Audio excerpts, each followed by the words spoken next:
الله محمد رسول الله عليه صلاة الله وآله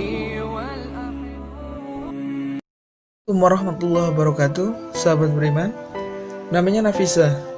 Tahun 745 Hijriah, ketika aku pergi untuk mengucapkan selamat kepada Gubernur Nazaruddin bin Al-Aqwas di Balabak, saya bertemu seorang pemuda yang menurut cerita sebelumnya adalah seorang wanita. Lalu muncul Zakar. Cerita tentangnya telah terkenal di negeri Torablus, juga tersebar di kalangan penduduk Damaskus dan negeri lain, dan menjadi perbincangan masyarakat.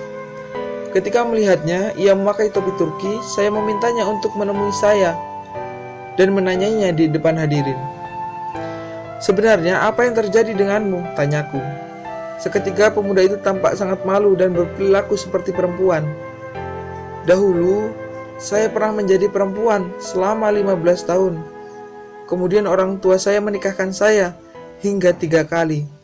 Namun mereka tidak mampu melaksanakan tugasnya, hingga mereka menceraikanku.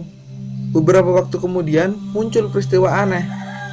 Payudaraku menyusut dan mengecil, serta aku mulai dilanda kantuk siang dan malam. Kemudian muncul dari tempat kemalanku suatu tonjolan daging yang membesar sedikit demi sedikit.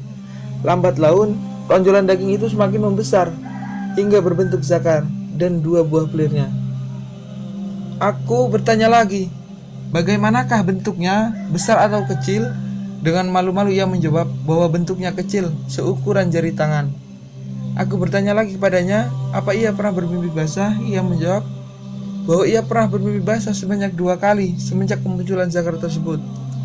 Peristiwa yang menimpa dirinya tersebut telah berlangsung hampir 6 bulan sampai ia memberitahuku tentangnya. Dan ia juga menceritakan bahwa ia juga bertingkah laku layaknya kaum wanita, baik dalam merayu, merajut maupun menenun. Aku bertanya kepadanya, "Siapa namamu ketika kamu masih wanita?" Ia menjawab, "Nafisa." "Sekarang siapa?" tanyaku lagi. "Abdullah," jawabnya. Ia juga menceritakan ketika pertama kali terjadi fenomena pada dirinya, ia menyembunyikan hal itu dari keluarganya. Sampai bapaknya sendiri pun tak tahu. Namun ketika keluarganya hendak mengawinkannya keempat kalinya, ia berkata kepada ibunya bahwa telah terjadi peristiwa begini. Ketika keluarganya mengetahui hal itu, mereka pun menceritakan kepada gubernur. Lalu gubernur mengundangnya hingga peristiwa itu tersebar. Pemuda ini datang ke Damaskus, berdiri di hadapan gubernur Damaskus, lalu ia menanyai dan ia menjawab sebagaimana ia memberitahuku. Kemudian Gubernur Saifuddin Khalaf bin Al-Aqwas menjadikannya sebagai pengawalnya dan memakainya kepadanya pakaian tentara.